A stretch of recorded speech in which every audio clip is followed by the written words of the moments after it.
One shot. Let's begin. Tatsuno Otoshigo, The Dragon's Hatchling, by Tozawa Naoe. Translated and uploaded by Project Vinland and Rilland.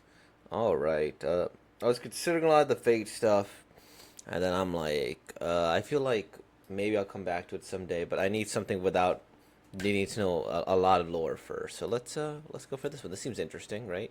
It's about a seahorse. Well, let's see if it's really as humble as they say. To begin. Ah, it's been a minute since our last haul, so let's make merry tonight, boys. Oi, Oni-chan, recount us a tale, would ya? I cannot. I have not my biwa. On your back behind you. It's been resting atop your back since you sat there. Ah, so it is. The burden falls upon oneself to determine the existence of that which remains unseen. Even if it rests upon your flesh, if it loses your attention, it becomes as though it were never there. Oh, what a spacey girl, huh? Is she alright? Well then, in honor of this joyous occasion, let me rhapsodize for you the tale of a dragon. Oh, that she said that. Ah, that's good. The might of the dragon inspires within me adoration. The dragon's hatchling, which we mortal folk may call a humble seahorse. They are small, basilisk-seeming fish, no larger than the size of your palm, but it is said that on the rarest of occasions there swims alongside them a real dragon. And so, it happened there was a man that ended up raising a dragon himself. A short tale, the dragon's hatchling. Once upon a time lived a man famed amongst those in the country's capital. An undefeated swordsman, he was praised by all. He went by the name Koro, but not even the sharpest sword could defend against the effects of aging, and thus he put his sword down and became a humble fisherman. One morning, Koro found a sea critter, battered and scattered, laid atop the sand along the beach. A rare find in those parts, a seahorse. Thinking it was already dead, he was just about to let it float back to the sea when suddenly it reached out to him in a weak voice. Oh, I'm, I'm still alive. I am the child of a dragon. I was chased from the sky by other dragons, and my mother, who fled with me, was swallowed by the waves and perished. Might I not at least grow into a dragon that should be proud of before at last meeting her again? And so, Koro decided to raise the dragon's hatchling. But how could he rear it to become strong, noble? He tried teaching it to fish, and the hatchling mastered it with ease. Alas, the sky's dragons had no eye for talent. The hatchling learned with speed and mastery, never shown by their kind. It grew strong on a diet of fish fresh from the sea, and by the time it sprouted legs and stood tall, it requested to learn the ways of combat. My my body has grown to be quite large, but without might, I can't become a truly noble dragon. Please, Koro, teach me. The man hesitated. With that sharp mind of yours, I have no doubt you'll master just about anything you're taught. You are as though you were my own son, so I shall grant your request. Though, if you kill man, you'll be lowered from a noble dragon to a fearsome monster, like I once was. Promise me that you'll only use your strength to protect. Will you do this for me? You are as though you are as though you were my true father. I will keep this promise, no matter what the future may bring. Just as Koro imagined, with training the hatchling rapidly grew stronger. Many who had heard rumors of the hatchling had shown their faces as challengers, but no one could defeat it, nor did a single challenger perish. With time, the rumors rose all the way into the heavens, reaching the dragons of the sky. It seems that the hatchling has become the mightiest creature under the sun. The hatchling was asked to ascend to the wide blue yonder, and thus came the time for Koro to part with it. What are you what are you talking about? What kind of story is this? That's not how these stories go. I cared not if it was a child or a beast. Hey, listen to me. Dragons pay no heed to the wants and needs of human. They're wild, they wreak havoc. The dragons I admire are those who could commit great acts as chaos throughout the lands. That's what dragons are. You speak of parents and all that? You no doubt mock me. Well, I was really getting into that story. Ain't no helping it. If the chief don't like it, then the girl's done for. It was a pleasant village today. I wonder for what purpose had they stored such treasures within its gates. They were gifts from the capital. You, even as the hatchling soared upwards, it never forgot the debt it paid to the man. Great fortune begets those with malintent, and so the dragon decided to return and confirm the villager's safety. I say, shut your mouth! Are you deaf? Even if that sword meets not my throat, a proper storyteller knows that silence is tantamount to death.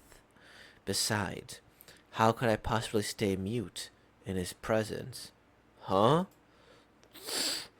This is a simple tale of the felled village before you. If one weren't to recount it now, when else could one? So, you're a new face around these parts. So, how do you know about me? Are you allied with them? I am but a humble storyteller who was spared, if only to provide entertainment for the festivities. If you hadn't come, I would have surely met my end after the end of the feast. When I had arrived in this village last night, I heard many tales of you, Lord Tatsuhiko. When you became a successor, Koro-sama called you a traitor, but there was an air of relief in his voice. We should never have sent those gifts from the capital. I found Koro lying in the middle of the road. Knowing him, I bet anything he was the first to confront these bandits. Robbed of all he bore, he looked like a white fish, adrift in a pool of blood. As I approached the light illuminating Koro, I saw the fiend's back from the window. I lost myself with rage at this moment.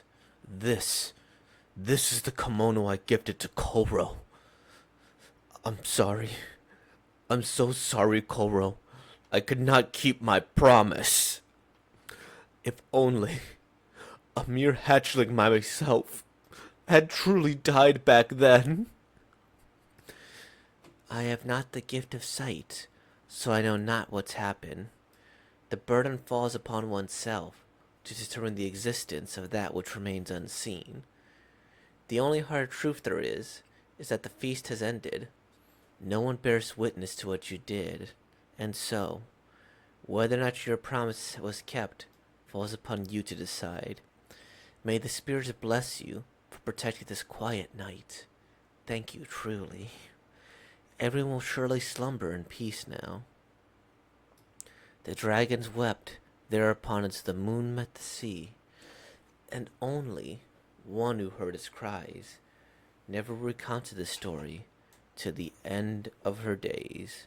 Tatsuno Otsoshigo. I really like this. I really like I just gotta see. Is this attached to anything else? Is this like? Is this put in some history stuff here? Is this just like is this like a history thing? Oh, okay. So now I started to understand. Okay, got it. They hinted that she was blind. I have not my biwa. Okay, and you're back. Okay, so I thought she was just her eyes were just closed, kind of for dramatic effect. To be perfectly honest, I didn't realize that there was a that this was epic foreshadowing. So like, oh, okay, she was. It wasn't even foreshadowing, right? I thought she was just being a little coy, a little this or the other here. Spacey girl. Yeah, they thought she was spacey, right? To the burden that falls upon itself to determine the existence of that which remains unseen.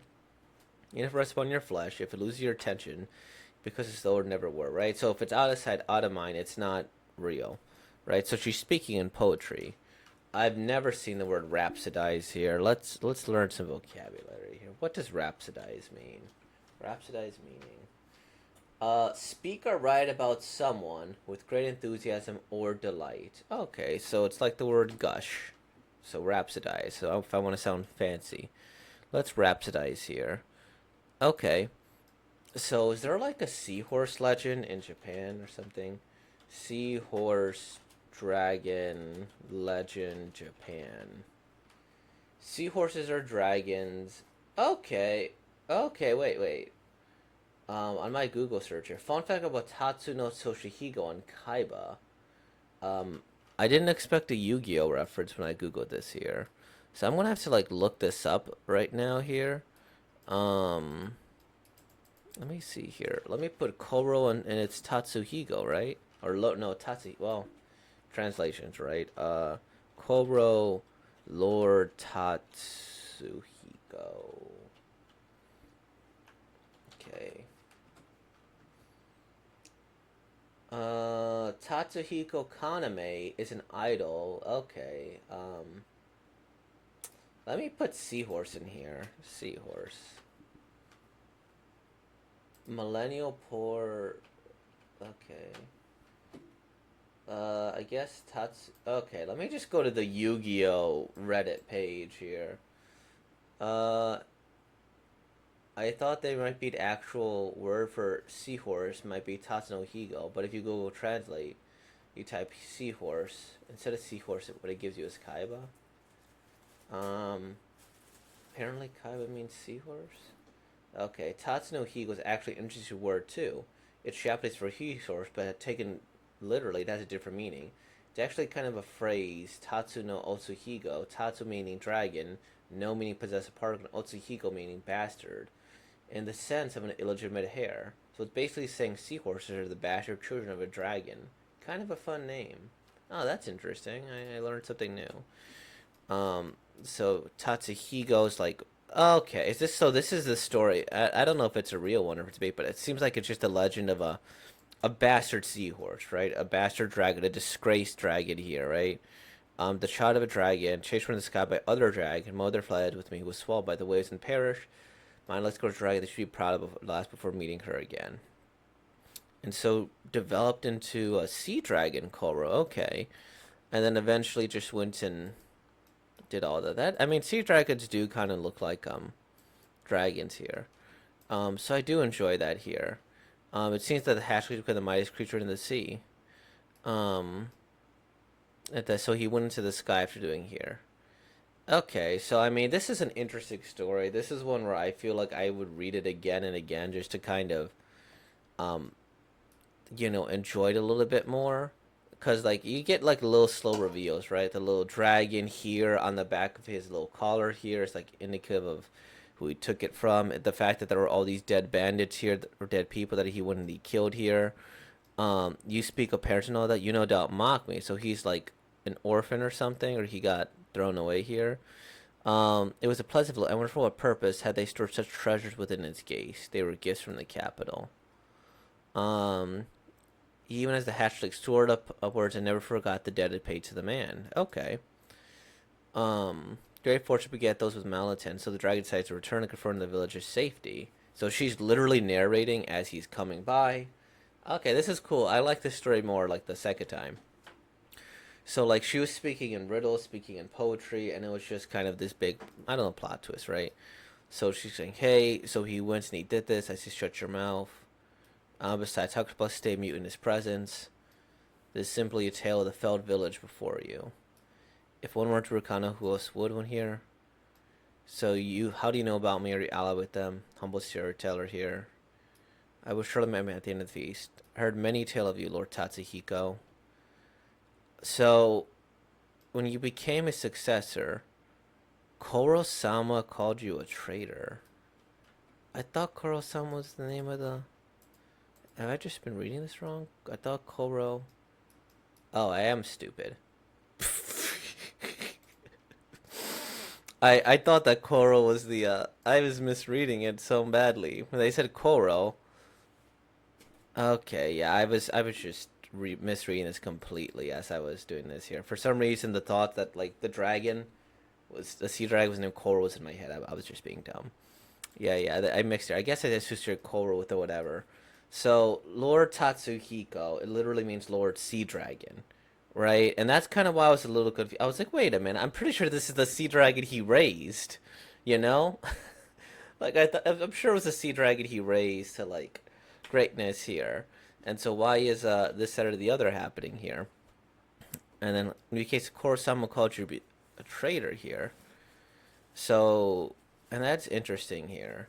So he went and he became like a great warrior, right? And um am I this is the kimono I gifted here. Hmm. So this is like a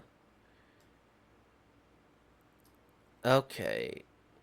I'm so he's either a real dragon or he's not a real dragon, right? We're just gonna say he's a real dragon because why not? Real dragon who became human here, which is interesting, right? So like, it's like he went to human form to go and fight all these people. He kind of has the dragon scales, or maybe they're just using dragon in the sense that he is a dragon of he's a dragon like a really strong person, right? Because they sometimes say that like you're a dragon of this, dragon of that here. Um, so maybe he was raised from a kid, and then he taught him how to do self defense and all this, how to fend for himself. He grew big and strong. And he said, "Hey, I'll go do this." And then he worked for the kingdom to go do whatever. He's like, "No, you're not supposed to do that here," because he was again an undefeated samurai, just like him, right? Um, he was praised by all here. And so then he went to the capital, was probably called to the capital because he was called to the capital, right? And he probably regretted it. See, this is what I mean about like he was probably the capital guard or whatever, or the lord. He went and he like mercilessly slaughtered people, and then he realized that there's no sense that retired. It's like, oh, I've lived such a horrible life. He taught this little kid, hey, here's the style. Here's what you could do. He took pity on him. If you want to go yet further, maybe it's just like, oh, if he's a random kid, or maybe he's a kid that maybe he slayed. Probably not. And then when he followed his footsteps, people were like, "Oh, we're gonna take out the legendary samurai," and he went and he killed them. He didn't kill them; he just beat them. Right. Eventually, he was called up to take his spot here, and then he was just like, "Hey, I'm up here. I arose to heaven, or I rose to the capital. So, um, let me go and like help this guy out." And if you want to go even further here, right? This is just an analogy for the heavens, for the people at the very top here. And maybe he was the successor to this, that, or the other, and then he went and he claimed his throne or claimed whatever village. So, right? I feel like I appreciate this story a lot more the second time. Even though I didn't read it the second time, but I kind of did. And I do like this person here, where it's like, yeah, it's really up to you to determine what happens here, whether or not you did help him or not help him here, right? Whether you avenged him or did this, that, or the other. So it ends in a nice message too, of like ultimately you determine your fate, you determine what happens. And so, yeah, I really like this story. It's amazing. The art is fun. It's it's cool. I dig this story a lot. It's really fun. Did the guy ever open his eyes either? Oops. So if we want to go even another step further, right, where I'm highly interpreting these things too much, she never really opens her eyes. I don't know if we ever see the guy's eyes, do we? Like, I don't know if we do either. So, it could be mysterious anime things, or maybe they're related, right? Where it's like she's potentially like the daughter of the guy, or maybe some sort of descendant, so she heard it, and then, we go here, boom. Um, right? So, like, she was able to hear this directly, boom, boom, boom. There's an air of relief in his voice here. He's still doing well. Um, and then he went and tried to protect the villagers, but he was too old at this point. And then the little dragon in the back, because it represents him. I like this. I like this, and I like this. It's an especially powerful one here. It's so cool that I can read this and like, okay, boom, boom, boom, boom here, right? This is like the fulfilling stuff of interpretation that I really, really like, you know? So I dig this. Um, May the spirits bless you to protect this quiet night. Everyone will surely slumber in peace. And only one who heard his cries never calmed the story till the end of his eyes. Until the moon met the sea, the only one who heard his cries. Yeah, I love it. I love it. It's great. This is actually might be one of my favorites now because it's like also, this is like a 20 something minute video already, and that is an unheard of length for a video, but for it to only be 15 pages, not be related to a previous IP, and I'm just curious and kind of live processing this information is really, really rewarding. Really, really, I don't know why my words, I are like, I'm not, maybe I am tired. I don't know. Busy week. Um, Anyways, yeah, this is good. I love it. So awesome because 15 pages and I'm still able to understand and get so much content and so much satisfaction from live analyzing it. Um, yeah, this is awesome here. And I like the little scales and the designs here. So awesome, awesome, everybody. With all that being said, like, comment, subscribe, and thank you for being born, y'all. Peace out.